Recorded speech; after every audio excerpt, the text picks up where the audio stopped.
Thank you, Diana. While the technical folks get my slides started, I have to welcome everybody and thank you for the welcome you've given me. As you all know, it's the 11th of November, 2011. So it's 11/11/11. That's not going to happen again for a long time. And being the 11th of November, it's also Veterans Day, and I think we should recognize any veterans we have in the audience. If you'd like to stand up, we'd like to give you a big thank you and a hand of appreciation. Any veterans here? There are a few. Thank you.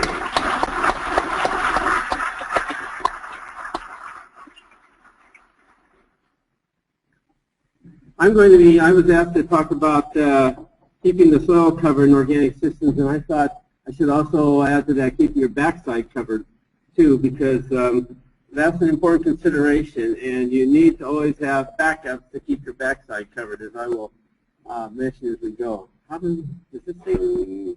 How about if I just push this button? How do I make it go forward? Okay, well, I figured that out. Let me tell you, I'm from Big Sandy, Montana. It's not the end of the world, but you can see it from there. It's up in north central part of the state. We're about 50 miles south of the Canadian border, right in the middle of the state. And it's a small town. How many here from small towns? Small, I mean 1,000 people or less. And we have the good fortune of just a couple of years ago having a new business move to town. They put up a big sign at the end of Main Street, which is 2 blocks long, and a nice new building. It said Big Sandy Veterinary and Taxidermy. And in their very small print underneath it said, either way, you get your dog back. Anyway, to get started, I wanted to just briefly tell you that we've got some roots in Washington. My great-grandfather, McAnally, came to Wilson Creek in 1900, and that was when there were too many people. He was one of the first county commissioners there and worked on figuring out how to introduce summer fallow or be part of a summer fallowing system and make grains work. And when he came to Montana in 1919, the Big Sandy brought some of those ideas with him and introduced that concept there, or helped introduce it. 1910, on the other side of my paternal grandparents, my grandfather Quinn came to Spokane Valley and bought a strawberry farm. Turns out he worked for the Milwaukee Railroad, and I think his wife ran the strawberry farm. And I'm not sure who made the most money or kept the family going. But so we have some roots here, and we've come to Washington a lot over the years in my family to visit and to be a part of the community here. So today's presentation, I'm going to talk about our farm near Big Sandy. I'm going to talk about principles of organic farming, how it works. As you already heard, Montana's not Washington, but the principles are all the same. There was mentioned about keeping our ground covered, solving problems with organic farming, opportunities created. Your whole conference is about opportunities and challenges. I'm going to talk about some of those that I've experienced, and opportunities created by locally produced fuel and locally produced organic food. Now, if I can make this thing work. So here's the map, and there we are right here. So there's a little mountain range right about here, the Bear Paw Mountains, and the Missouri River is just south of us. So we're between the Little Mountain Range and the Bear Paw Mountains, so that when you look out in the morning, you'd know you're not in Kansas. To give you a little history, our area is sandy loam. Rainfall is 12 to 14 inches, and mostly that comes mostly in May and June. Stops raining in July and August, normally. In 1920, my grandfather came and started with 320 acres and 1 milk cow. By then, the homesteaders were already going broke. They'd been there for about 3 or 4 years, and they were leaving by then because they couldn't make it with little rainfall on 320 acres. My grandfather stayed for 28 years, then my dad took over, and he stayed for 30 years.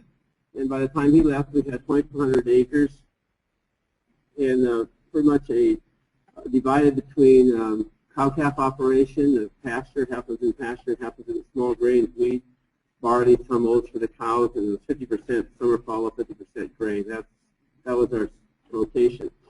When I came in '78, and I'm still there, and I'm still farming, I love it. Now we're up to 4,000 acres. And we grow a wide diversity of crops that I'll show you here in a minute. And 50% of our cropland is green manures. In 1983, I started Montana Flour and Grains in Fort Benton in order to market our grains directly to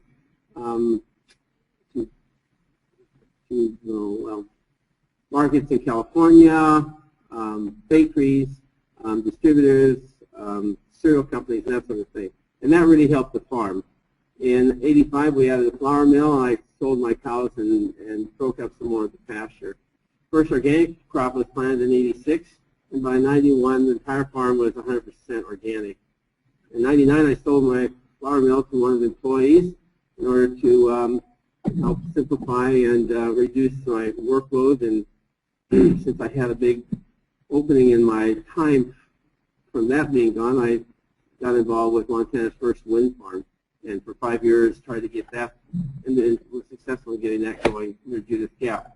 And it was about 93 big wind turbines in Montana's first, and it was a success. So I was glad to help open the door for that industry, because I really believe in renewable energy as well as renewable agriculture. In 2004, I started a research center on our farm studying organic cropping systems and production systems of dryland vegetables, medicinal crops, fruit trees, and vegetable oil to fuel the farm's implements.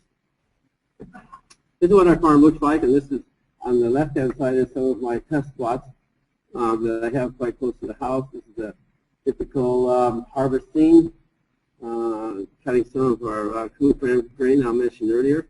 I think it's important for you to understand why I'm an organic farmer. I'm an organic farmer because I find it financially rewarding, scientifically sound, emotionally fulfilling, and provides answers to, I think, many of today's agricultural, health, and energy and climate change crises that we find ourselves in. And lastly, it's fun. I do it because it's fun. And I've had a lot of fun trying to figure out answers that, to questions that didn't exist, and then answers to questions people asked for a long time, and it's been a lot of great sorts of fun for me. I think that modern organic farming is defined by three main principles. First is diversification. If you look at nature, do you see any monoculture in nature? The forests, pastures, all the different types of environment we see, there's no monoculture. It's all completely diversified. Organic systems, I think, if they're to be successful, have to mimic that in some way. We do it with rotations. Rotations are used to mimic nature by eliminating need for pesticides, herbicides, and breaking up cycles of weeds and pests and diseases. And I think it's important to incorporate animals wherever possible. They're an important part of the environment if you look around at native situations. The second principle is just as important, and that's soil building. And again, if you look at nature, there's no fertilizer trucks going out there, and yet they sustain themselves year after year, century after century. And it's because of diversity. We can mimic that by growing a mixture of legumes and organic, which add organic matter and nitrogen. Many crops take different things from the soil, and many crops add different things to the soil. So if we have a cycle that we can mimic what we see in nature doing that same principle, we can have success. And also it's important to build the soil because of the life in the soil. There's billions of micronutrients, plants and animals, bacteria, fungi that live in the soil. And they are all your friends and your helpers. They're building the soil, they're making it alive and vitalizing it. And it's important that we feed them and appreciate them and don't poison them.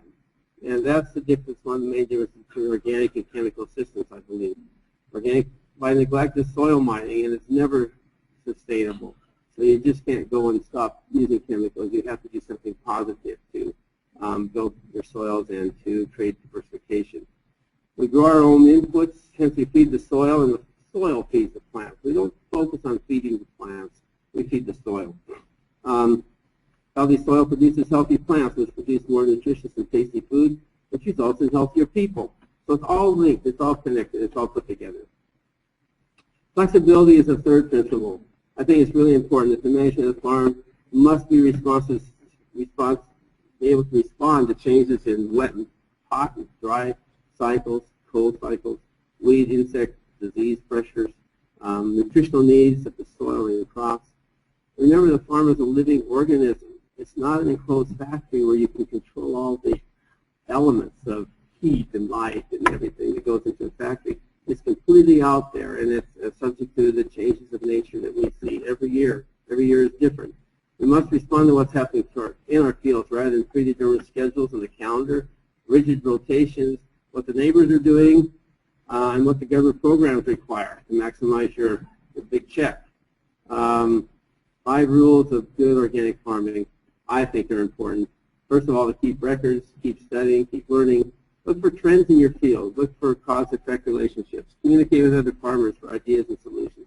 Attend conferences like this in classes and talk to other farmers and get ideas from them. Do experiments.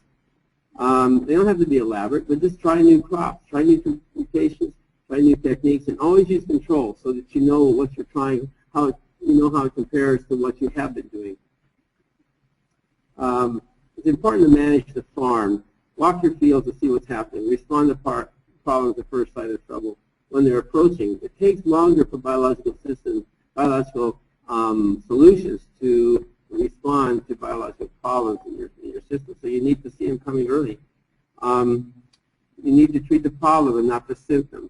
So you need to understand why you have a certain patch of weeds or whatever you're having, and treat that and not just the symptom. You need to farm the farm, I believe, and I feel real strong about this, and not government programs. Avoid bad agronomic decisions to maximize government payments or collect more insurance. It's not the way to maximize your farm's productivity. Marketing the production.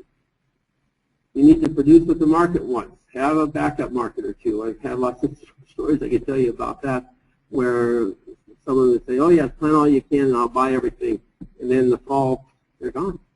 Or, or the price is half what they thought or what they said. Study market trends. Don't be a bank, unless you are a bank, by extending credit to people who say, oh yeah, we'll pay you next month, don't worry about it. When the truck goes over the hill, especially if it's going out of state over the hill, then it's a big problem if you don't have your money. Plan for crop failures. That's always a part of farming. Ensure when possible, diversify crops and animals, minimize debt. I think there's some very significant advantages of organic farming. It's more profitable, increases financial stability for a family farm in rural America because you can lower your input costs. And we can grow our own fertilizers. We can use rotation to replace pesticides. We can increase the value of production, having our own markets and having a say in setting prices. That's something that, as a grain farmer, I can't really go to the elevator and suggest a price. To create more local jobs and have more local spending. Rebuilding of rural America decreases the pressure on our cities, which are completely a mess generally. We improve human health by not using ag chemicals. We decrease greenhouse gases by not using these same chemicals. We increase soil and water quality, which increases food and environmental quality, and the quality of life of all of us who appreciate organic food and clean water. Increase the knowledge of all aspects of farming. When you have to figure out solutions, you really learn what trends are in your farm, and you really learn how to manage them and to correct problems and to increase your output. It's the only long-term solution, I believe, in feeding the world. Chemical agriculture will not work without huge government subsidies. It's neither sustainable nor affordable. Okay, now there's always disadvantages to everything, right? Every coin has two sides. It's the same with organic farming. I find there's more labor and management required. You must watch your fields and animals closer. There's more paperwork to fill out. There's more expense for certification. More record keeping is required. More market efforts are needed. Normally you need to market through the year rather than just selling everything at once if you're particularly in grains. More expense for seed and organic inputs are required when it's not possible to grow them yourselves. Fewer technical resources are available, and that problem is starting to diminish, but it still exists. An expensive transition period is required. So let me show you how it works on our farm real briefly. We rotate crash crops with green manure crops every other year. So we alternate fall-seeded and spring-seeded crops, broadleaf and narrow-leaf crops, late season, early season, heavy feeders and light feeders, shallow-rooted and deep-rooted. We're always trying to mix up the planting in our fields so that we don't create weeds and insect infestations that are focusing on just one type of crop. So these rotations break up weed cycles. Some crops can control weeds like buckwheat that you see here, which also solubilizes phosphate out of the soil. So that gives you kind of a double advantage. Alfalfa we found can control Canada thistle. That's a big help to us. So the result is that we don't need chemical fertilizers and herbicides. Legumes are an important factor in soil building. Every second year we now have 4 different types of legumes that we're using. Alfalfa is already our heavy-duty legume. It provides the most nitrogen. It's in the ground for 3 years. It provides the most, the heaviest artillery against weeds. On the other and on the other side, it uses the most water. On the other side of that, peas use the least water, they produce the least nitrogen, and they are the least competitive. So we use those in fields that are in pretty good shape to begin with. In clover, yellow blossom sweet clover is sort of an intermediate between those 2 extremes. The result of that is that we don't have a chemical fertilizer bill, which is growing substantially for my chemical farming neighbors. We divide the peas into a spring pea that we can seed in the spring and a austrian winter pea which we can seed in the fall. And the fall seeded peas gives us a little earlier plow down possibility. As you can see in these pictures, the one on the top is seeded in the fall and it's blooming on the 19th of June. It could have been plowed down a week or 2 before that, maybe 10 days earlier. The April seeded peas are not quite blooming yet. So they're just a few days from being plowed down. So it gives you the advantage of stopping the water use because we need to conserve water as much as possible. And you see with the kind of a ground cover there, there's no possibility for weeds to even compete. And when you plow that down, it makes a very good cover for the ground. This is what the peas look like. This year we had a terrific crop of peas. This is worked one time with the Noble Blade near the end of June. Everything was very late for us this year, so that's later we'd normally work it. But we didn't have to work it all the rest of the summer. There's no weeds that grew there. Of course, we didn't have any rain this summer, so that helped a little bit. But normally we don't have much rain in the summer, so we don't have any weeds starting later in the summer. But there's a significant amount of cover. Then we'll catch snow, and next spring I will just add and plant it. This is our yellow blossom sweet clover field. That was just twice, this one back to back, also near the end of June. That field was over my head when it was taken down, and there weren't any weeds competing with that. And you see it's a solid cover, just like a mulch on the ground. And again, that was able to stay the whole summer and not be cultivated. It's a little bit unusual. We normally have to cultivate a little bit during the summer, although we're trying to reduce that as much as possible. But because of earlier I told you to be flexible. So this year there didn't rain at all in the end of June till October nearly. And so there were no weeds, and we didn't have to work it anymore. So that's what it looks like. This is a third-year alfalfa. It was also just twice. There's not as much coverage you get with yellow blossom sweet clover, but there's a few sticks sticking up, which will certainly act as a snow catch this winter, and I think that will be very advantageous to us to help build up more moisture for next year. So here's the rotation we're using now. We start with winter wheat, requires the most nitrogen. We go then the next year to fall-seeded peas for green manure. Then we go to dual corresponding, which we'll talk a little bit about if I have time at the end, with yellow blossom sweet clover underseeded with it in grass. The fourth year is sweet clover and grass, green manure plow down. The fifth year is the high oleic safflower, which I'll tell you about a little bit later. Spring-seeded peas are planted the sixth year. The seventh year is split between hulless barley and feed barley, and seed peas for seed, we grow our own seed for our peas. Underseeded with alfalfa. And grass, the eighth year becomes our hay year for alfalfa. and the 9th year we're plowing the alfalfa down. So that's generally what I'm doing over a 9-year period, and I'm mixing that up. However, if a field is getting bad canvas thistle problems, I'll just jump to the alfalfa underseeded year. So it's not set in stone, but it gives me a guideline to mix up not only my green manures but also my cash crops, and that's working quite well. A few more thoughts, and we're not growing commodities. You know, you always hear the focus on commodities. On our farm, we don't grow any commodities. We grow high-value, high-quality food, and that's how we look at it.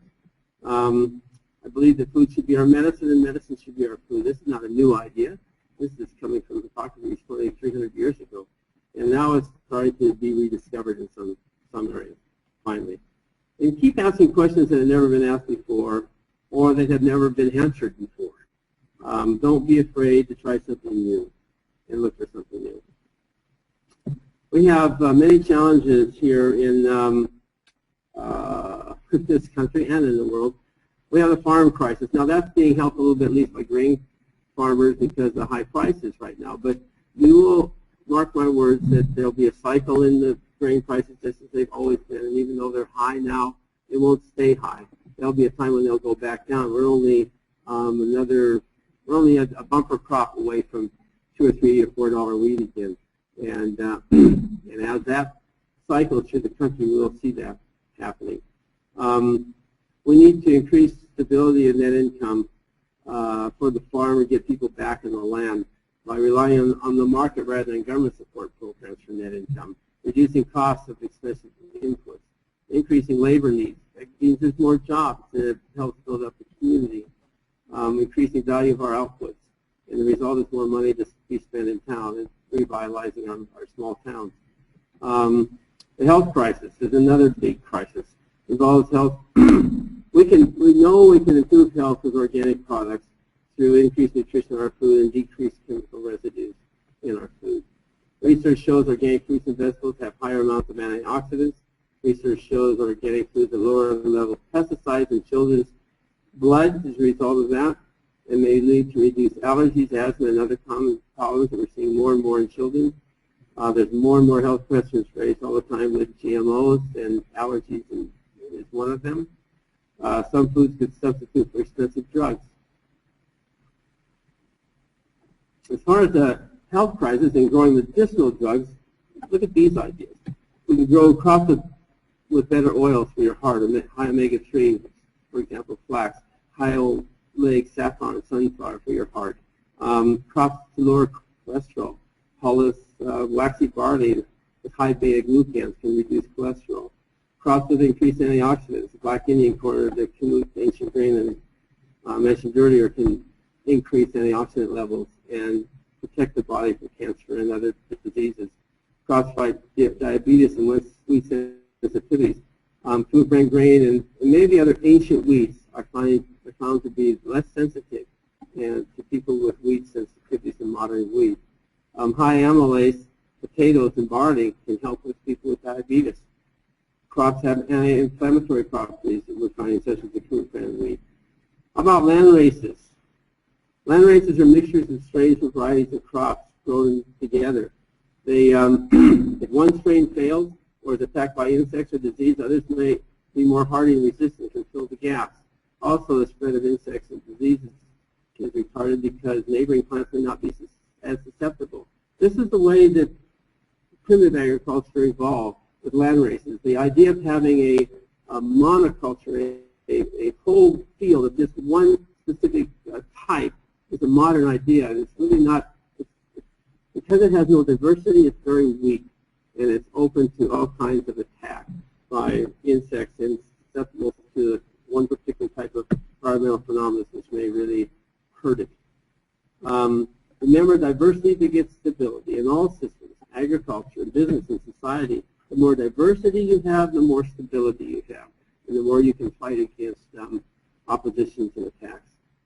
Old varieties seem to be more nutritious than modern ones, bred just for high yields. Climate change and energy crisis. When we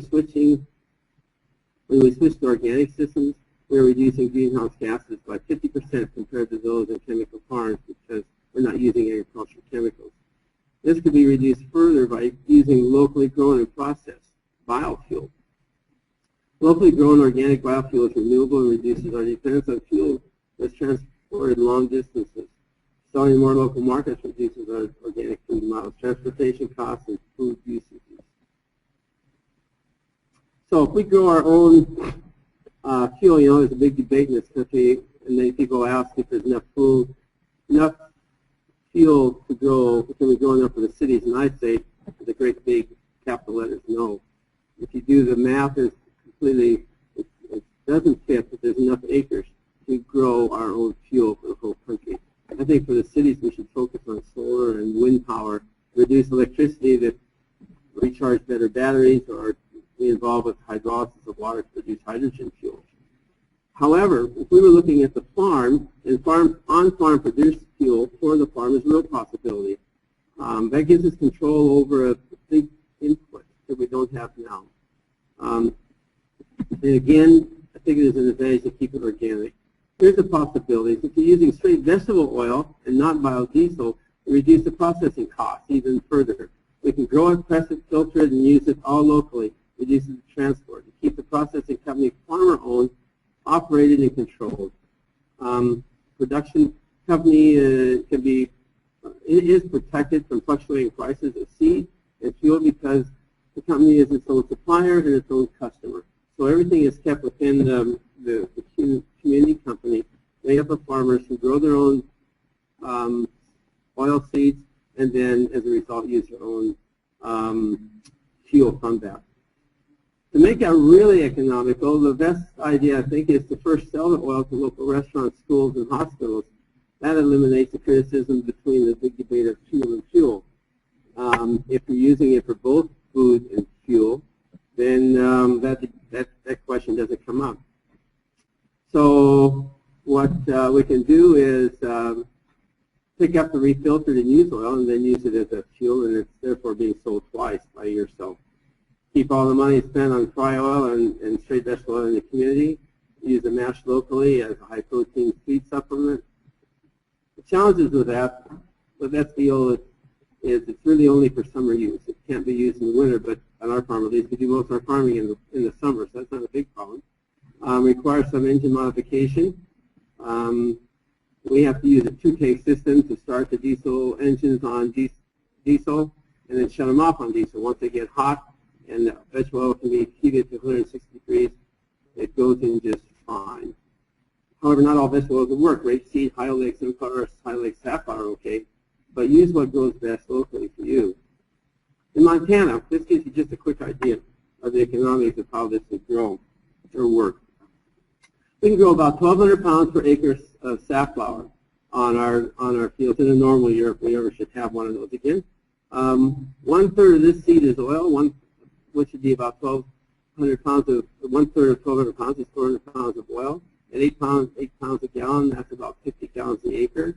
We use about 3 gallons an acre in our farm to run the farm, so we would need, with 3,000 crop acres, we would need about 9,000 gallons. At 50 gallons an acre, that's 180 acres would be needed to make that 9,000 gallons. And if you do the math, that's only about 6% of the farm, of the crop, acres of the farm. That's a big improvement over higher horsepower, which required about 25% of the farm to grow enough feed to feed the horses. That was the last time the farmers had their power for the farm under their own control. The cost of SVO will vary greatly with the seed yields and production costs and the percentage you're able to sell for cooking oil.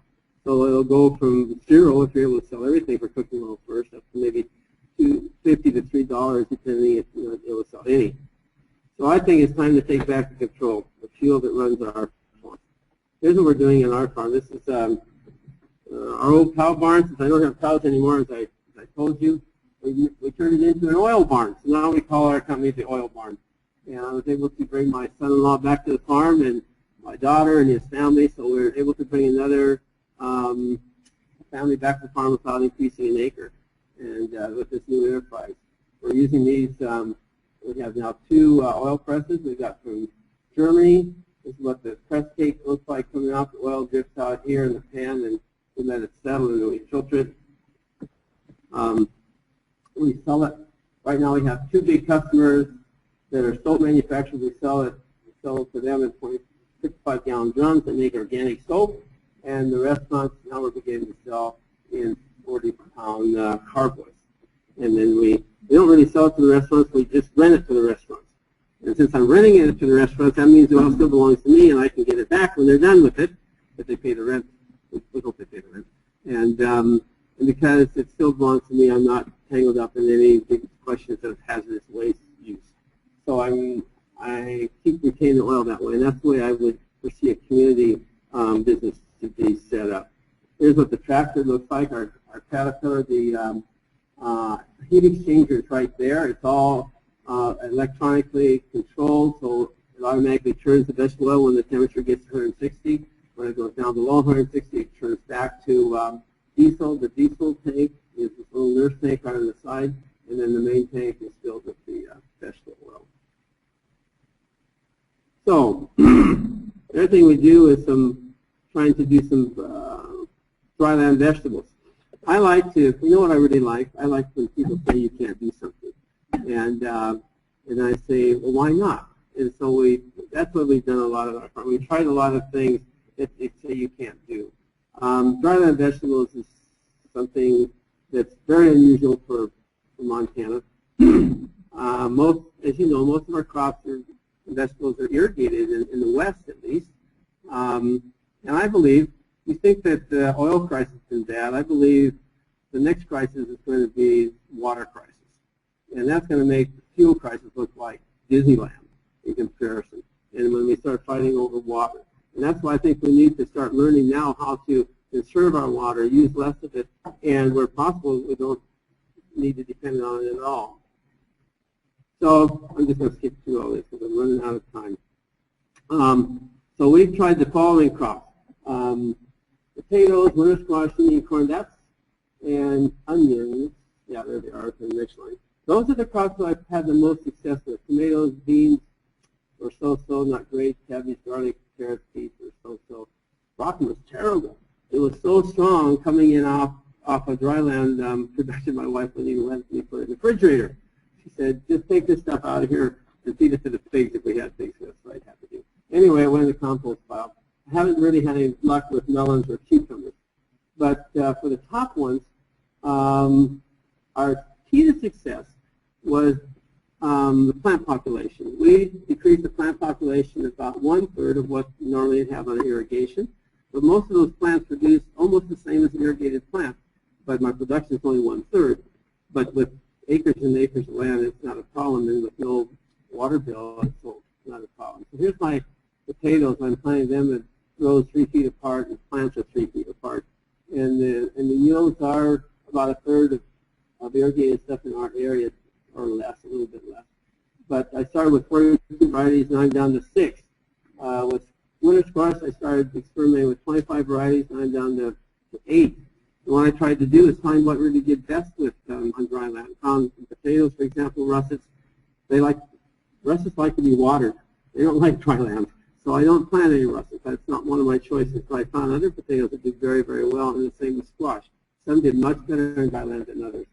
Another big surprise I had is being able to grow summer squash. I never imagined that would grow on dry land. It's amazing how when those plants don't have competition, they send the roots out 5 and 6 feet looking for water and down looking for water. And so we have nice fresh summer squash. Onions, we space the onions a little further apart, and they do quite well. We've experimented with sweet corn. You see how far my sweet corn plants are apart. But the ears are beautiful, and they don't have the earwigs that the stores complain about getting from California. So we've had a lot of excitement with the local stores for some of these kinds of things. Of course, it takes more labor. This is our Indian corn, and that we're using to eat in the winter and grind up or put in casseroles, and it's very tasty and a lot of fun to grow. I'm not going to talk to you about apples. I mean, this is the apple state, right? But in Montana, we don't really have very many apples, and people don't think you can grow them on the prairie. But I tried we're zone 3, so I found there's 200 different apples in zone 3 that can survive.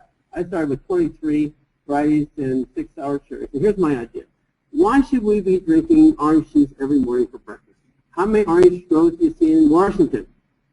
Not any more than we see in Montana, I guarantee you. And yet, we're drinking that. I mean, generally, most people are. Why don't we put together something we can grow ourselves? Now, where we live, we can't grow a sweet cherry, but we can grow sour cherries.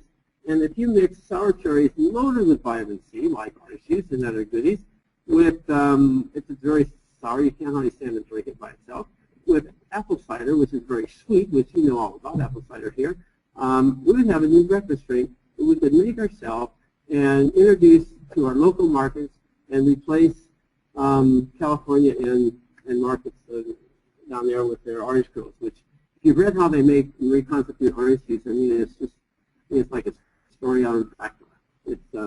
It's terrible. And we could do much better than that with fresh apple sour cherry combination. So that's my pitch on that, because I know you guys can do, I know you can do sweet cherries here, but you can also do sour cherries. You know. Anyway, I'm experimenting with a lot of different trees and fruit trees and berry bushes that we know we can grow berry bushes because they grow wild and coolies, but some of the other ones we can't.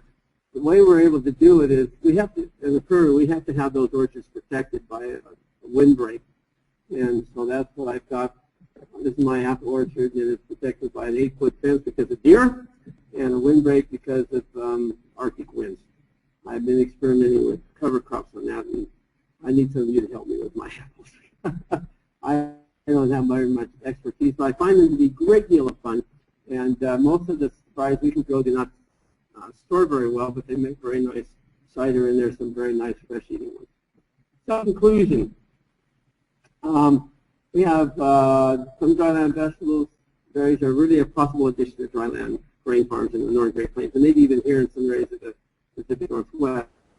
Certain varieties are more adaptable, which you can do that just by trying them. Adequate spacing and weed control is essential. And mulching is also important, I found, too, with certain types of, like the squash, really respond much better to mulching. Potatoes are so-so. But just imagine what can be done. So, how do we increase organic agriculture? In Montana, we have about 175. Where's Doug Krebs here? Is that about right, Doug? How many do we have in Montana? Less than 200, probably, though. Okay, that's another problem I don't have time to talk about. We do see in Montana a decrease in organic farming. Why? Because commodity prices are sky high, and it's easy bucks for people to make, and they forget the many years of stable prices for organic, and they're jumping into a peak that's peaked up with rain. Don't fall into that trap. I beg you, because that peak will disappear someday, and it will take a few more years to get back to organic production. In Saskatchewan, there's over 1,000. Saskatchewan, the agriculture part of Saskatchewan is no bigger than Montana, and probably smaller. Yet they have 1,000 people. They have over 5 times more organic farmers than we do. Why is that? I think there's been a lot of promotion and government encouragement and that sort of thing to help them. So we need to be more, and the universities have been more help with research. We need to step up our research and our training and the opportunity for helping conversion of organic. So here's research needs. Here's what I think is important: to grow our own fertilizer and perfect organic systems. We need an organic no-till system. That's what I see that, especially on the Northern Great Plains, is really important. We need to figure out how we can better cover our ground and have it done in a way that doesn't rely on chemicals, which is what no-till does now. We need to figure out best green manure crops. We do green manures because we don't have any feedlots or big chicken houses available for composting of manure. We might have more opportunity of that here in Washington. Hutterites have it, and I've been trying to encourage Hutterite friends of mine to go organic. They've got all the resources to do it, and they're huge chemical users, and yet they've got the manpower and the resources to convert. And I think that we're missing a big opportunity not seeing that happen. We need to strengthen university curriculums and train students and faculty to help. We need to increase diversity of organic crops with an eye on small processes in local markets. And we need to grow our own fuel, as I gave you that big pitch.